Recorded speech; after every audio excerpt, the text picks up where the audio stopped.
tinggi, terus kalian ingin mengukurnya tanpa memanjat tingginya, nggak apa pohon tinggi. Iya, gimana itu kira-kira cara mengukur tinggi tanpa memanjat gedung? Kira-kira kayak gimana caranya? Nah, kita bisa menggunakan rasio atau perbandingan. Jadi misalnya perbandingan dari ini sama gedungnya itu berapa, nanti kita bisa mengukur gedung tanpa memanjatnya seperti itu. Nah, kita akan belajar tentang trigonometri. Ada yang tahu tentang trigonometri itu apa? Belum ya. Nah, hari ini kita akan mempelajari 2 poin ya. Yang pertama ada definisi rasio atau perbandingan dari trigonometri. Ini khusus pada segitiga siku. Dan yang kedua ada nilai-nilai rasio trigonometri pada sudut istimewa. Nah, ayo kita mulai. Siap ya? Siap. Oke. Nah, di sini ada perumpamaan ya. Yang pertama itu lambat pertama ada sebuah segitiga di mana sudutnya itu lancip. Kalian bisa coba ya kerjain gambar dulu di kertas atau di buku kalian. Sudah? Terus kalian buat garis tengah ini sebagai tinggi dari segitiga. Sudah? Oke, lanjut ke langkah ketiga di mana perpanjang kaki sudut. Nih gambarnya diperpanjang sehingga, nah langkah keempat terbentuk 5 segitiga. Nih seperti ini. Misal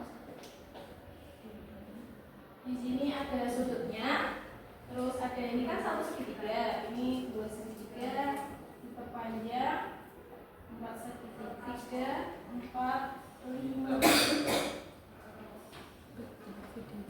Nah seperti ini ya gambarnya ya. Di sini tingginya yang siku-siku, sudutnya siku semua. Oke, sudah dibuat. Sekarang lanjut ke step selanjutnya. Dan di sini di segitiga itu ada sisi miringnya, ada sisi samping dan sisi depan dari sudut alfanya di situ. Terus kita disuruh untuk mengidentifikasi ukuran dari kelima segitiga itu. Ini dari tabel. Oke, kalian coba kerjakan. Untuk panjang atau angkanya sendiri terserah ya. Nanti kita cari rasio dari perbandingan depan miring, terus ada samping miring, depan samping. Sudah?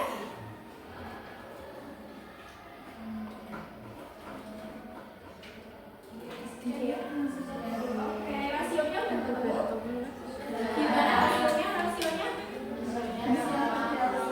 Iya, rasionya sama ya dari depan per miring. Nah, kita dapat simpulkan bahwa rasio pada setiap sudut sembarang akan selalu tetap ya ukurannya, walaupun diperbesar. Nah, rasio ini yang dimaksud dengan rasio dalam trigonometri.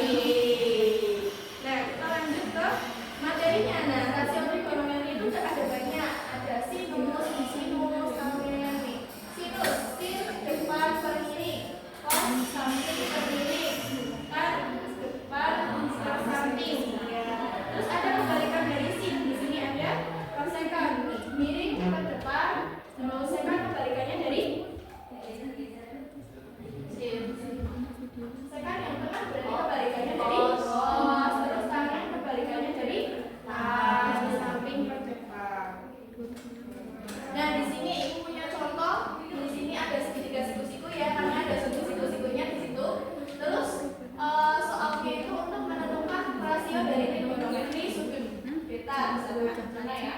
Di mana panjang A ke B itu 5 dan BC itu 12. Penyelesaiannya masih ingat dengan rumus kalkulasi ya untuk menentukan sisi miring dari segitiga siku-siku. Itu rumusnya AC kuadrat sama dengan 5 kuadrat ditambah 12 kuadrat sama dengan 25 ditambah 144 dan hasilnya AC itu sama dengan 13. Sehingga kita bisa menentukan rasio dari B. Itu bisa dipahami ya. Tinggal depan, samping, samping miring. Nah, ini ada sudut-sudut istimewa dalam trigonometri. Ada 0 derajat, 30, 45 dan seterusnya. Di situ ada sudah tertera ya, sinnya berapa, cosnya berapa, tannya berapa. Nah, dalam koordinat kartesian kuadran ya. Kuadran 1, kuadran 2, di mana kuadran 1 itu sampai 90 derajat. Kalau kuadran 2 sampai 180 ya. Kalau kuadran 3 sampai 200. Iya, kalau kuadran yang terakhir keempat itu sampai 360, di mana setiap kuadrannya itu nilai kosinnya itu berbeda ya. Ada karena dipengaruhi oleh suhu XDJ positif dan negatifnya, sehingga disimpulkan di mana sin cos delta di kuadran 1 itu nilainya positif, sedangkan di sin kuadran kedua itu positif tapi yang lainnya negatif. Terus yang positif di kuadran ketiga berarti apa? Yang kuadran keempat cos. Gampang ya.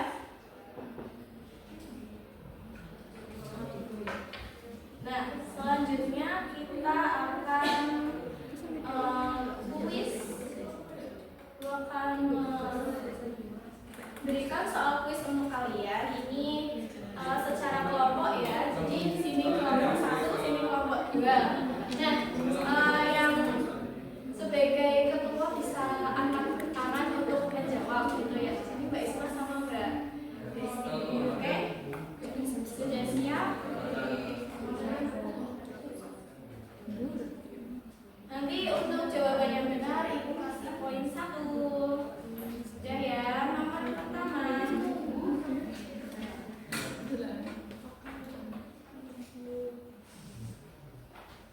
Oke, kelompok 1 jawabannya mana? 45. Iya, betul sekali. 1 poin untuk kelompok 1. Soal kedua. Oke, kelompok 2 4/5. Oke, 1 poin untuk kelompok 2. Seri ya. Lanjut. Ya, kelompok 2 1. Oke, 2 poin kelompok 2. Soal ketiga. Ya, 13/5.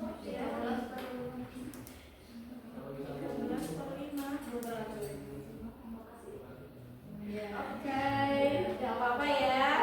Lanjut soal kelima. Oke, kelompok 1 3/5. Oke, 3/5. Iya, tepat sekali 3 poin ya untuk kelompok 2 ya.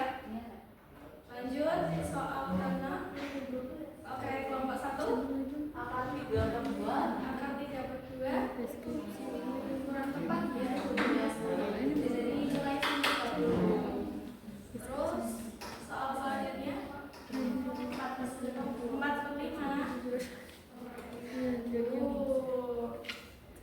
Jawabannya merah 9/15. Iya, untuk kelompok 2 lanjut. 4 dari 1/3.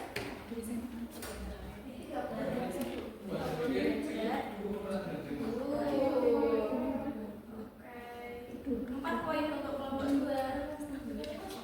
Oke, kelompok 2 1/2. Iya, tepat sekali. Cos 60 itu setengah ya. Soal terakhir. Kelompok 2 memborong ya. Akar 3. Iya.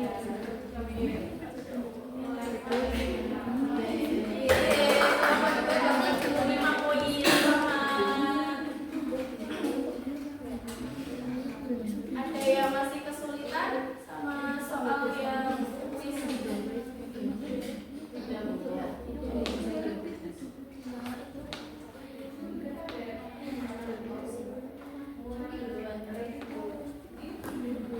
Nih, jadi kalian bisa main sendiri ya nanti di rumah. Sebelum Ibu akhiri, nanti Ibu punya LKPP yang dikerjakan secara kelompok juga ya, kelompoknya sama. Dan dibahas untuk minggu depan. Tadi kita belajar apa aja sih? Coba Mbak Ria, kita belajar apa saja tadi tentang rasio